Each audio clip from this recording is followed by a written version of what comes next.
session 2 of the series we're doing on grace for small groups. Excuse me. Hello. I thought you said I was doing the introduction. Well, we know how that went last week, don't we? I see. So normal service has resumed in the Sisson household. Well, I thought What you after... said? No. Chatty Kev, quiet Jew. That's what's happening again now. You got it in, didn't you? I knew you were going to get that in. I did. I thought we could just gloss over that and pretend it never happened. Anyway, you carry on. Anyway, what was I talking about? I can't remember. Something about grace, session wasn't it? 2, yes, session 2 on grace. And this week we're looking at grace that sets us free. Grace that sets me free and grace that sets you free. And we're going to do that by looking at the parable of the prodigal son. And in your small group, I suggest you read it through in its entirety.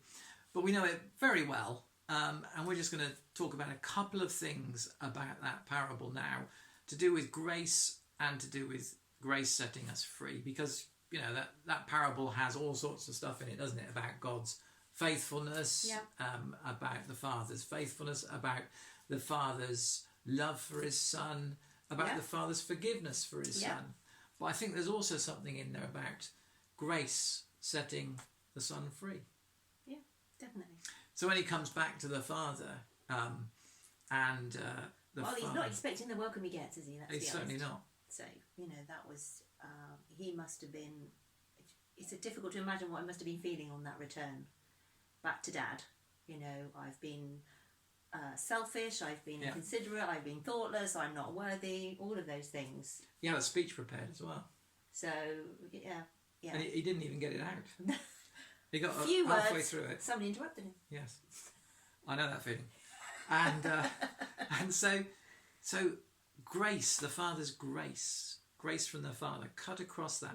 And that younger son, when he got back, not only did his father wrap his arms around him and place him back inside the family fold and set him free from that dreadful experience he'd had, that rebellion, that, cleaning out the pigsty. Yeah. It all was those emotions he was obviously feeling as well and carrying on his way back. And he's setting free from all of those. Yeah, and it was an act of pure grace because he didn't deserve it. No, absolutely not. Absolutely didn't. No. And so we'll look at that, and then we'll think also about the fact that he wasn't just forgiven and received back from his father and therefore freed from his past, but he was reinstated. Yes. Yeah. He put a ring on his finger. Yeah. Finest clothes. Finest robe. Yeah. Yep. Shoes on his feet. Kill the prize calf. Yes. Big celebration. Big party. Yeah. And the grace that sets us free, that God expresses through his gifts to us as well, and says, not just welcome back, you're forgiven, but here you are, you're a daughter, you're a son of the Most High, and I just want to lavish my gifts and my love on you. Yeah. So that's one thing we'll think about. And then of course we've got the other son. Yes, the other son, completely different perspective for him. Very different. And his attitude towards his father and his younger son as well. Because if you stop and think about it, he's really a good example of ungrace, isn't he? Ungrace. Ungrace. I've just coined the word. Are you making up words? I am inventing words as we go along. Jolly good.